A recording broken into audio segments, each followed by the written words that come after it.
Salut. Hi. Un peu de joie, mais. Bonjour. So I guess I'll start in English and you'll tell me if you prefer French or English. So hello and welcome to the presentation of the social academics case. Can you confirm please the letter assigned to your university? You. You, good. Would you like the instruction in English or French? English. In English, you can just swipe it. So you'll have 15 minutes to present your solution to the judge, the time will start to run out as soon as you start presenting. I will show you the time remaining with cards that will show the 10th, 5, 2, and 30 seconds left, and I'll do the 10 last second with my fingers. And after that, if you're not completed with the presentation, I'll have to stop you and let place for the jury to ask questions for a period of 5 minutes. Please note that during the question period, if a member is speaking when the time run out, you'll be able to finish your sentence in order to finish your ID. I would like to remind that there will be a question asked per judge, and please note that under no circumstances you can reveal the name or location of your university.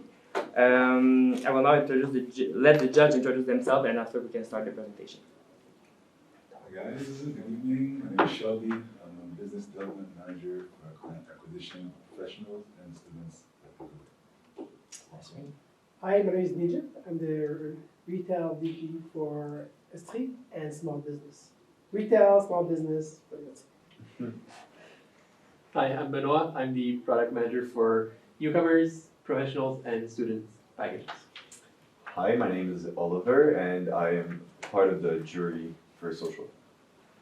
Hi, my name is Amelie, and I'm also a jury for social. Hi, I'm Marianne, and I'm also a member of the jury. Hi, Xavier. I'm a member of the jury. Hi, it's Yen. I'm the OC of social component. So for the presentation, you can remove your mask when you're speaking, and you'll be asked to put the mask back up when you're not speaking. And for the frame of the picture, just please stay in between the both of lights on the wall. That can be your on the wall, just beside you. So it will be like your reference if you don't want to be left part of the camera. So whenever you start speaking, I'll start the chronometer. Good evening, judges and National Bank. My name is Patricia, and today I'm joined with the team, Samantha and Mathieu, and we are Front Seat Consulting because we help steer your company in the right direction. On today's agenda, we'll first begin with the problem and the mandate, and then we'll start off with an analysis, we'll go into the strategy, we'll tell you how to implement that strategy, and finally we'll end it off with risks and mitigations. With that, let's get started with the problem. So the problem is that National Bank struggles to acquire any presence in areas where they have less presence, such as anything east of Quebec and anyone younger than 50. And this comes with two things, because their clientele is over 50 years old is about 53% of their client base, as well as the area in which the client base is concentrated is 90.4% in Quebec and Ontario alone. Therefore, our mandate is to provide you with a market penetration strategy to help attract those younger than 40 years old and to be comprehensive between Toronto and Vancouver. I'll now hand it off to Sam to do the analysis. Thank you. So beginning with the analysis, we're first going to look at consumer analysis and then looking at the different demographics that we've outlined to then look at some trends along those demographics. So starting with consumer analysis, what we've done is we've characterized, because Toronto to Vancouver is such a dramatic region, so we've looked at students, young professionals, and young families. And through that, we were able to identify what's most needed in those demographics. So for students, they're really looking for services like student loans and to gain more understanding about their financial literacy. And then for them, they're also looking for some career opportunities. Now, for young professionals, they're really looking for different financial literacy elements so that they can become financially independent. And through that, they would be interested in TFSAs, financial portfolios, and other things along those lines. And then finally, for new families, they're looking at long-term planning. So long-term planning here is going to comprise of our RSPs, our ESPs for young children, as well as mortgages, things along those lines. Next, looking at the different trends in those areas. So the post-secondary education has been increasing quite significantly. Post-secondary education includes universities, colleges, as well as institutions that provide different certifications. So it's been increasing for a long time now, but it's continuing to increase and almost becoming a standard in many industries of having a post-secondary education. Then looking at mortgages, the average house in Canada costs around $750,000, which is quite expensive. So mortgages, again, are becoming more popular. And then the population trends. So Canada right now is at 38.3 million people and increasing pretty steadily at a rate of around 0.83%. So it's the population is increasing, meaning that the people looking for services for new families and long-term planning are also increasing. Alors, juste pour aller un peu plus en profondeur sur ce que Samantha vient de mentionner, alors comme vous pouvez voir dans ce graphique-ci, les gens qui s'inscrivent à des institutions postsecondaires augmentent à chaque année, ce qui veut dire qu'il y a beaucoup plus de demandes. Alors, les institutions postsecondaires sont en train d'être construites encore plus, tout partout au Canada. Et puis, basé sur les données que vous voyez ici, on peut voir que 85% des étudiants sortent des institutions postsecondaires avec des dettes, ce qui est un peu malheureux et qui peut rendre la vie juste un peu plus difficile après le postsecondaire. Mais comme vous pouvez voir, il faut vraiment répondre à la demande, ce qui est de construire plus d'institutions postsecondaires et puis répondre à cette demande-là. En termes de la population canadienne, alors on le sait tous que la tranche d'âge pour ceux qui vont à des institutions postsecondaires, c'est des gens qui passent de 18 à peu près 24-25 ans. Et puis, la grande majorité de la population canadienne se trouve dans la population entre 20 et puis 44 ans, pardon. Et puis, l'âge où que les gens vont aux institutions postsecondaires, c'est dans cette tranche d'âge-là. Alors, il y a beaucoup de choses pour faire, afin de répondre à cette demande. Alors, on a aussi vu que l'âge moyen où les gens ouvrent un compte bancaire, c'est à l'âge de 10 ans, tandis lorsqu'ils deviennent financièrement indépendants, c'est à l'âge de 37 ans.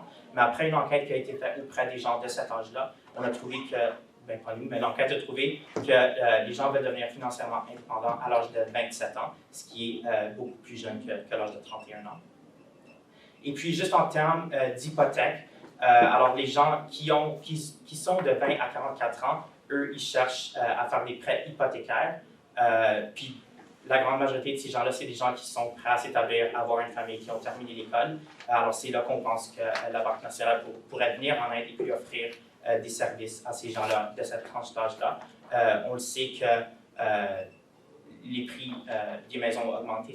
Ils étaient d'à peu près 372 000 en 2012, pardon.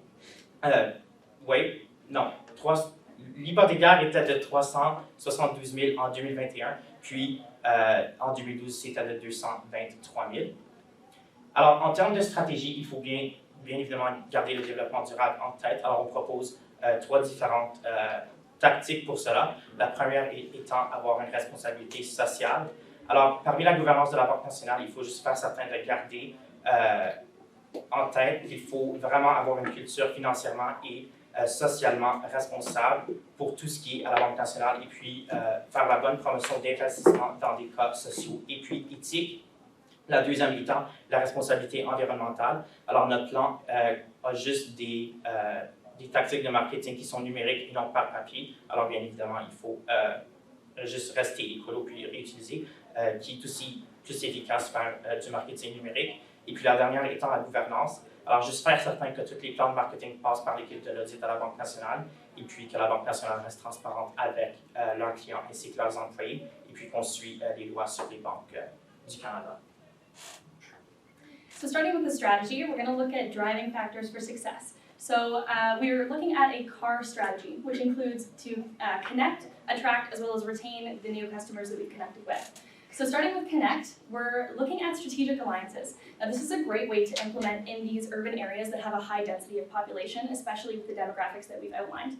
So first, for students, a way that we could implement strategic alliances is with these post-secondary institutions. So looking at creating on-campus hubs or on-campus facilities for institutions that are very popular. We can then help with financial literacy and with budgeting, helping with just giving out information, and through that can get some clients there and then develop those partnerships, as well as develop the relationships so that they're going to come back for after care or after sales services. Then with young professionals, we're looking at, since there are so many different industries across Canada and it's such a vast region, instead of just focusing in one area, looking at unions. So there are many unions in many different industries, and if we're able to partner with those, we can then create those strategic alliances and then infiltrate into those areas. And then as well with young professionals, they're always looking for jobs and looking for new career opportunities. So with that, we can look at different consumer retention and the different strategies for getting jobs, looking at LinkedIn and other faculties along those lines. Finally, for new parents, new families, looking at grocery stores. So I think everybody goes to grocery stores, but the MasterCard program that is currently in National Bank is incredibly strong. And so building upon that, finding out which grocery store chains are most popular in which areas.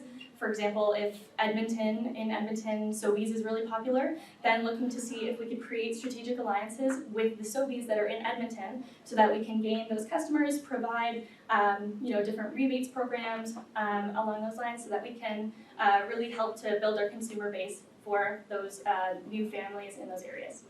So now that you've made those connections, it's now time to learn how to attract people to those connections. And this can be done through increased promotions using different channels tailored to the different age groups.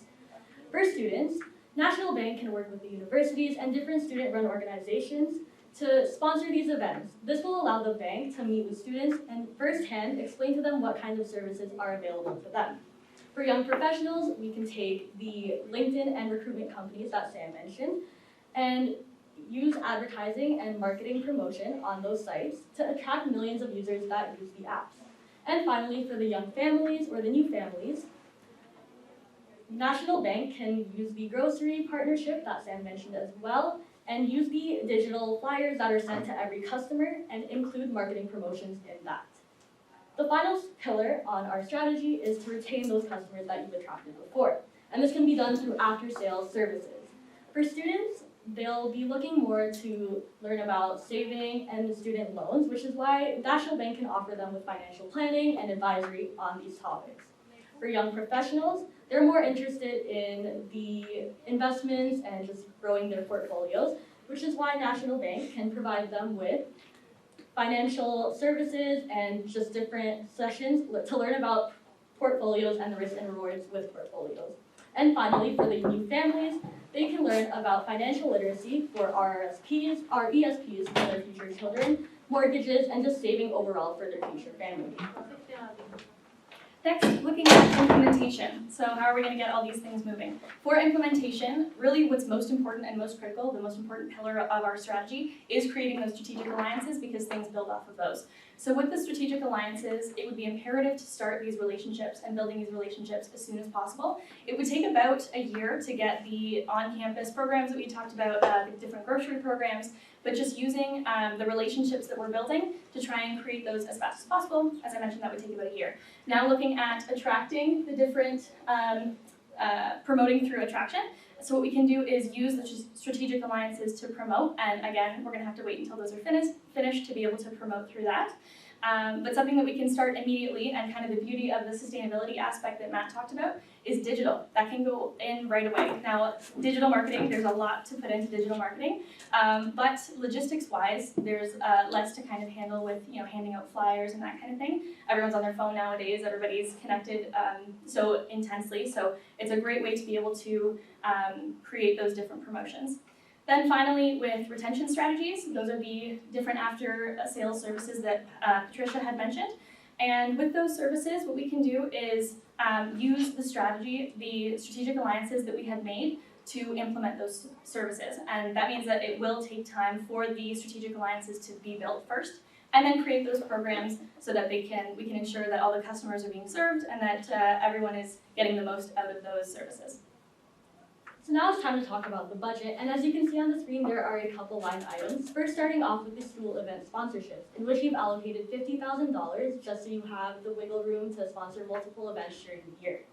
The next item would be the grocery store partnership, and that is around $2,550 to cover the cost of hiring extra employees and their salary to have them at the stores.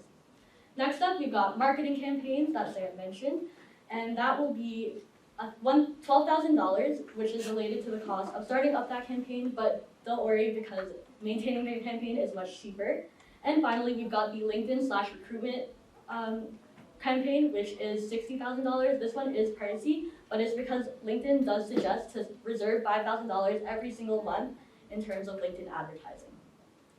Yeah, next looking at risk and mitigation. So the risk that has the most impact is that strategic alliance partnerships won't work out.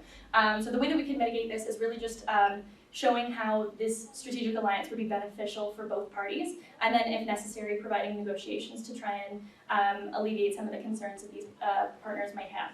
Then next, looking at the different cost of advertising. Costs are always rising, advertising costs as well. And so what we could do here is use some of the elements that kind of go over both strategies. So as was mentioned, our RSPs can be useful to both new families as well as young professionals. And so what we can do is use those marketing strategies to target both demographics. And that way we can get a stronger consumer base as well as we can save some money there. And then finally, looking at the after-sales services. So I doubt that these ones won't be very popular because this is something that many of the consumers are really looking for, and they're trying to make it, they're trying to find banks that provide these services. But if that is the case, we can then promote, especially during the sale, we can say, okay, these are some of the elements that you can get once you sign with us. So what does success look like with this plan? This comes with two factors. Number one, the number of clients that are under the age of 50 will increase by 15%. And the second is that the consumer base concentrated in just Quebec and Ontario will diversify to the other provinces from Toronto to Vancouver.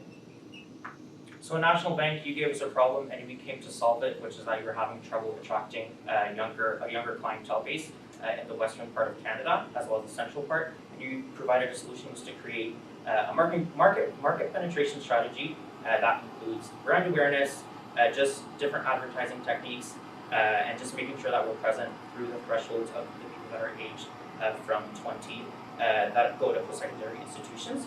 And then the result is that, well, we hope that this will become a widely popular bank among Canada that goes all the way from Western Canada through Central Canada. So we hope that Frontier Consulting will be able to provide you with a proposition that will help move your company forward. Thank you. Thank you. So we'll start the 5-minute period for the question. So at the moment that the first judges will ask question, I'll start the timer. Thank you very much, guys. I had a question regarding the unions. I think you mentioned maybe an opportunity with different professional unions. I'm just curious, did you find any type of field in particular we should be focused on in like Western of Canada or just in general? In Western Canada specifically? Yeah. Yes, we were looking at the different industries that are popular among those areas. In Western Canada, there's a lot more of the resource that they're looking for, like the oil, that kind of thing. So looking into those industries, we would be able to kind of use that union partnership. But that's the thing with the great geographical region, is that the unions can travel along different industries. So it could be oil, could be lodging, could be manufacturing, that kind of thing. And then being able to infiltrate those unions, you'd be able to get a stronger market. But it would have to, you would have to target the segments within each geographical area. Is the budget realistic? Yeah, so behind each of the numbers, there was a bunch of research with it. So in terms of the budget, this is an annual cost, but it is a lot higher than it would be on another year, just because these are the costs to start up. Actually, it was pretty cheap. It's Okay, very cool. low. Very, very low, actually. Yeah, a so- couple of billions. That's because of the aspect of digital marketing. You skip all of the paper printing, Yeah. paying people to hang up signs and all of that. It just goes straight through the website, which is why it is not as expensive, I guess, as other. And what is your key KPIs of success? Yeah, so the KPIs are just based on the two where the problems started. Yeah. So increasing the younger client base by 15%, and then just decreasing the concentration and spreading that out to the different populations across the country. The 15% is over what period of time? 2 years? Yeah, this is over the 2 years that we've talked about, yeah. Quick one. I was wondering if you see a risk in partnering up with unions if they go on strike, negative PR. Yeah, that's How would you- absolutely. Mitigate that, yeah. So that's definitely a risk and something that we would have to look at. But again, we wouldn't really be funding the unions, so it would be more so using them to gain consumers. I can't see a way in which personal finance kind of travels over to those union aspects. But if it were to happen, there would definitely have to be some sort of PR strategy that comes out for that, yeah, for sure. But for a lot of unions, there are some problems that they have more along the lines of government as opposed to the personal finance. This would be different though if we were going to do a strategy where we kind of look at all unions. I don't know of a union that has one bank in particular. This would more be for the personal finance of people within these unions.